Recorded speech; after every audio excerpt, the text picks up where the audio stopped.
भगवान शंकर के दिव्य महिमा प्रसंग की कथा आज से भिवानी में परमहंस बाबा जहर गिरी दातार की पुण्यतिथि के अवसर पर 19 जनवरी को स्थानीय हालूवास गेट स्थित सिद्धपीठ बाबा जहर गिरी आश्रम में आयोजित होने वाले वार्षिक भंडारे एवं संत समागम की तैयारियां जोरों पर है। एक तरफ जहां संत समागम के लिए देश भर के साधु संतों को निमंत्रण भेजा चुका है, तो वहीं दूसरी तरफ भंडारे के लिए प्रसाद भी बनना शुरू हो चुका है।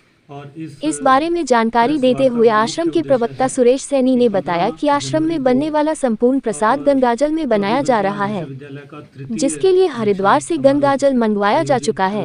सैनी ने बताया कि वार्षिक भंडारे एवं संत समागम में मुख्य रूप से जूना पीठाधीश्वर आचार्य महामंडलेश्वर स्वामी अवधेशानंद गिरी महाराज एवं अंतर्राष्ट्रीय अध्यक्ष श्री महंत प्रेम गिरी महाराज पहुँचेंगे। इनके अलावा अन्य अखाड़ों के श्री महंत व महामंडलेश्वर भी पहुँचेंगे। इस दौरान जूना पीठाधीश्वर आचार्य महामंडलेश्वर स्वामी अवधेशानंद गिरी महाराज 350 वर्षों प्राचीन अखंड धूना जीर्णोद्धार एवं संत कुटीर लोकार्पण करेंगे। उन्होंने बताया कि वार्षिक भंडारे एवं संत समागम कार्यक्रमों की कड़ी में 12 से 16 जनवरी तक श्री कृष्णानंद जी महाराज रतनगढ़ वाले भगवान शंकर के दिव्य महिमा प्रसंग की कथा का वाचन किया जाएगा, जिसके तहत आज प्रातः 10 बजे कलश यात्रा निकाली जाएगी, जिसके बाद 16 जनवरी तक दोपहर 1 से 5 बजे तक भगवान शंकर के दिव्य महिमा प्रसंग सुनाया जाएगा। इस मौके पर आश्रम के लिखा है और उम्मीद है कि सभी इसमें उपस्थित रहेंगे। इसके साथ साथ कुछ विश्वविद्यालयों के कुलपति भी इसमें रह सकते हैं। कुल मिला के ये लगभग 2 घंटे का कार्यक्रम रहेगा। इसमें जो पीजी स्तर के विद्यार्थी हैं यूटीडी के, उनको डिग्री दी जाएगी। इसके साथ साथ 21 जो हमारे यहाँ विभाग हैं, इनके गोल्ड मेडलिस्ट, उनको मेडल दिए जाएंगे। 5 पीएचडी उनको वो दी जाएगी। और प्रणामी आश्रम के श्रद्धेय श्री सदानंद जी महाराज, इनको ऑनरेरी ख्वाजा मानद उपाधि जिसको कहते हैं, उससे विभूषित किया जाएगा। तो मुख्य रूप से ये 2 घंटे का प्रोग्राम इसमें रहने वाला है। इसके बाद ये 3 दिन 16, 17, 18 जो हमारा युवा महोत्सव है उत्कर्ष, वो रहेगा। इसमें सभी कॉलेजेस के जो विद्यार्थी हैं विभिन्न सांस्कृतिक गतिविधियों में पार्टिसिपेट करेंगे। प्रावधान ये है कि शाम को ही जब ये दीक्षांत समारोह होगा, उसमें माननीय राज्यपाल और अन्य अतिथियों के माध्यम से इसका शुभारंभ हो जाएगा।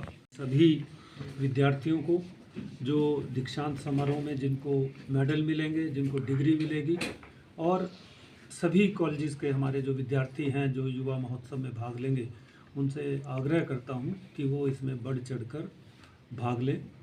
और इस दीक्षांत समारोह के बारे में जो क्या आगे कितनी डिग्री क्या है, वो हमारे controller of examination doctor Pawan Gupta ji, हमारे मदान जी, और जो युवा महोत्सव है वो डॉक्टर मलिक जी, इसके बारे में मैडम अजीत सर इसके आपको बाद में कुछ और संक्षेप में बताएंगे। किसी भी विश्वविद्यालय के शुरुआती दौर में आती हैं और अब ये कन्वोकेशन लगभग 1 साल के बाद हो रहा है। तो इस कन्वोकेशन का हर वर्ष करने का प्रावधान है। हम ये सोचते हैं कि जो ये विश्वविद्यालय जो फाउंडेशन डे है 25 जुलाई को, तो हम ये हमारा सोच ये है कि हर वर्ष एक फिक्स कर दिया जाए 25 जुलाई को कन्वोकेशन हो, ताकि उस साल की उसी साल में जितनी डिग्रियां वो हर साल निकल जाएं। क्योंकि बीच में कोरोना और कई दूसरी दिक्कतें रहीं, उसके कारण ये हर वर्ष नहीं आयोजित किया जा सका। ये पिछला जो कन्वोकेशन था वो 11 अक्टूबर को हुआ था 2022 को। तो लगभग 1 साल के बाद ये हम दूसरा कन्वोकेशन फिक्स हमने किया, इसी पर्पज को ध्यान में रखते हुए, क्योंकि इससे सभी बच्चों को एक संदेश भी चला जाता है और डिग्रियां, बैकलॉग सब ये खाली हो जाता है। तो आगे भी हमारा यही प्रयत्न रहेगा कि 1 साल के बीच में दूसरा, तीसरा, चौथा कन्वोकेशन हम कर पाएँ, और आगे इसी तरीके से फाउंडेशन डे पे 25 सितंबर को हर वर्ष कन्वोकेशन करें। जो आपकी समस्याएं बता रहे हो वो कुछ ना कुछ प्रॉब्लम रहती हैं, उनको हम पूरा करने का प्रयत्न लगातार कर रहे हैं। कुछ और जरूरत पड़ेगी वो भी करेंगे। बच्चों को दिक्कत नहीं आने देंगे। 2-3 व्हीकल और बच्चों को दिक्कत नहीं आने देंगे नर्सरी में, ताकि उनका देखिए हम तो ये इस विश्वविद्यालय का एक ऑब्जेक्टिव है टू प्रमोट स्पोर्ट इस एरिया में, और उसमें आप देख रहे हो कि यहाँ पर हमारे पिछले 4-5 सालों में लगातार उत्कृष्ट प्रदर्शन हो रहा है विद्यार्थियों का, चाहे वो राष्ट्रमंडल के खेल हों, एशियन गेम्स हो, या खेलो इंडिया हो, या इंटर यूनिवर्सिटी चैम्पियनशिप हो। इसमें हमारे चाहे वो लड़के हों लड़कियां हों, उन्होंने मेडल्स लिए हैं, लगातार संख्या बढ़ती जा रही है। और जितने यहाँ के ऐसे होंगे या जो राष्ट्रीय स्तर के अच्छे खिलाड़ी होंगे, उनको कभी भी हम ये दे सकते हैं। हमें कोई ऐसा वो नहीं है, चाहेंगे भी हम स्पोर्ट्स को बढ़ाने के लिए अपना स्रोत हैं। और उनका जो सामने चित्र भी हमने एक विशेष रूप से इस सभागार में लगाया हुआ है, तो उसका इनसे एक प्रेरणा भी मिलती है, इनसे एक क्या कहना चाहिए कि संकल्प भी हम ले सकते हैं कि इस विश्वविद्यालय का तो अच्छा करेंगे ही, स्पोर्ट्स विशेषकर उसमें हमारे फोकस में है। और विकसित भारत, युवा शक्ति को सही तरीके से तराशना, उनको रोजगार के लिए उनके लायक बनाना, ये सारी की सारी इस विश्वविद्यालय की प्राथमिकताओं में से है। छोटी मोटी ये विवेकानंद जी ने कहा था, अपने उद्देश्य के ऊपर लगे रहो, जागते रहो, करते रहो, जब तक करते रहो जब तक कि उद्देश्य पूरा ना हो जाए। ये सारी हर्डल जो आप बता रहे हैं तो बहुत छोटी सी चीज़ें हैं, हो जाएंगी दूर आप सबके उससे। और आप सबको नेशनल यूथ डे की बधाई हो। मैम एक राष्ट्रीय विश्वविद्यालयों से योग वितरित किया जाएगा और इस दिवस पर हम इसका अनावरण भी कर रहे हैं आप सबके समक्ष।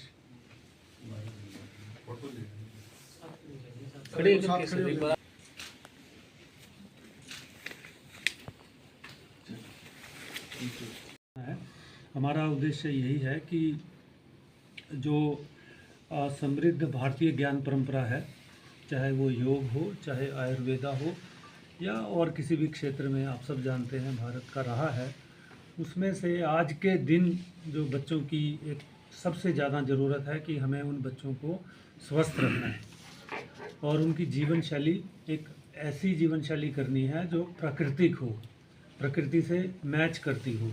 क्योंकि जैसे ही प्रकृति से हम दूर या उसमें एडजस्टमेंट की प्रॉब्लम आती है तो प्रकृति किसी को बख्शती नहीं है, ये है। तो उसी चीज़ को ध्यान में रखते हुए आयुर्वेदा को प्रमोट करते हुए यहाँ पर एक हर्बल पार्क बनाया है, विकसित हो चुका है। उसमें नए नए पौधे हम लगाते जाएंगे। आपके पास भी किसी के पास यदि आयुर्वेद से संबंधित कोई पौधा हो तो वो ज़रूर वहाँ पर लगाए। ये आपसे मैं आपके माध्यम से सभी को आग्रह भी करता हूँ। और यहाँ पर एक आरोग्य कक्ष दूसरे हमारा जो डॉक्टर हरगोविंद खुराना भवन है, उसमें एक आयुर्वेदा का हमने एक आरोग्य केंद्र बनाया है जिसमें हर तरह की संपूर्ण रूप से प्राकृतिक चिकित्सा हो, मानसिक रूप से भी, शारीरिक रूप से भी, आयुर्वेद भी हो। और एक उम्मीद के नाम से साइकोलॉजी डिपार्टमेंट में हमारा एक काउंसलिंग सेंटर चलता है, वो भी हो। उसके साथ साथ फिजिकल एजुकेशन में योगा की हम देते हैं, वो भी वहाँ पर। सो योगा, आयुर्वेद और उम्मीद साइकोलॉजिकल, तो मानसिक, शारीरिक और बौद्धिक रूप से व्यक्ति का विकास हो, बच्चों का विकास हो, ये हमारी एक सोच है। इस पे हमने वो शुरू की है। और बच्चों को अपने पौधे की पहचान है। और इसके अलावा हम सघन वन क्षेत्र भी एक एरिया आइडेंटिफाई करके वहाँ सघन वन क्षेत्र बनाएंगे उसको। बच्चा जैसे ही रिसर्च में लेगा, उसका रजिस्ट्रेशन होगा, पेड़ लगाएगा, टैग मिलेगा, जब सबमिट करेगा तब वो 2 साल 3 साल मिनिमम लग जाते हैं। तो उस 3 साल के बाद फिर वो देखेगा, फ़ोटो लगाएगा, और 3 साल में उम्मीद करते हैं बहुत सारे पेड़ तो लगभग अच्छी स्थिति में आ जाते हैं, फल भी देने लग जाते हैं कहीं तो पपीता टाइप के। कोशिश है कि ज़्यादातर फ्रूट्स के हम पौधे लगा रहे हैं यूनिवर्सिटी में। तो ये भी एक अपनी तरह का अलग सा है, सरकार भी प्रमोट कर रही है, बट हमने यहाँ पर इसको इम्प्लीमेंट भी कर दिया है। शिकायत तो कोई आई नहीं, बाकी सजेशन बॉक्स है हमारे यहाँ, और डायरेक्ट हमसे आके भी कांटेक्ट कर सकते हैं। ईमेल आईडी भी है, तो we are open to that. देखिए वो मेल आती रहती है, मेल में तो कोई भी डाल दे, हाँ, ठीक है ना, और उसका हर मेल का संज्ञान लिया जाता है। कोई ऐसी अनएड्रेस्ड नहीं है कंप्लेंट, कोई भी ऐसी नहीं है अनएड्रेस्ड। अच्छी बात है। मेल है मेल है, हाँ सबके। cblu.ac.in डीन एकेडमिक अफेयर देश दीजिए ऐसी कर देसी अभी तो ये देखिए औषधीय जो हमने हर्बल गार्डन लगाए उसमें सारे देसी पौधे हैं, और हमारे यहाँ जाल के जो 5 के करीब लगभग जाल के पेड़ ऑलरेडी जो पहले से हाँ, पहले से है, हमने उनको बिल्कुल संरक्षित किया है।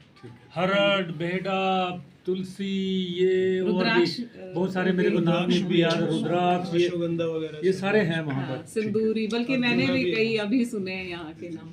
हम हमारी तो देखो ये एक प्लान ये है कि जैसे तारीख को हम एक जो रिहर्सल कर रहे हैं, उस रिहर्सल में एक तो विद्यार्थियों को, सभी स्टूडेंट जो डिग्री होल्डर्स हैं उनको सीट नंबर्स और उनको पोजीशन बताई जाएगी कि उन्होंने आगे कहाँ बैठना है और उनको किस तरह से डिग्री लेनी है कैसे, और सभी स्टूडेंट्स के साथ डिपार्टमेंट वाइज जो टीचर होंगे वो साथ होंगे एस्कॉर्ट करने के लिए, गोल्ड मेडल के साथ भी, पीएचडी होल्डर्स के साथ। और जैसे अभी बात कर रहे थे उसके अंदर पीएचडी की सीट्स के बारे में, तो पीएचडी की सीट्स हमारी जो जेआरएफ स्टूडेंट्स हैं वो डायरेक्ट हम एडमिशन देते हैं कि वो टीचर्स के साथ जो सुपरवाइज़र है उनकी कंसेंट के साथ वो डायरेक्ट एडमिशन ले सकता है, और बाकी जो स्टूडेंट्स हैं वो थ्रू एंट्रेंस टेस्ट और नेट बेस पे वो एडमिशन ले सकते हैं। तो ये हमारा पीएचडी का वो है, जैसे अकॉर्डिंग होती हमारे अभी हैं, और कुछ अभी स्टूडेंट्स ऐसे हैं जिनकी पीएचडी की जो थीसिस है वो सबमिट भी होने वाली है,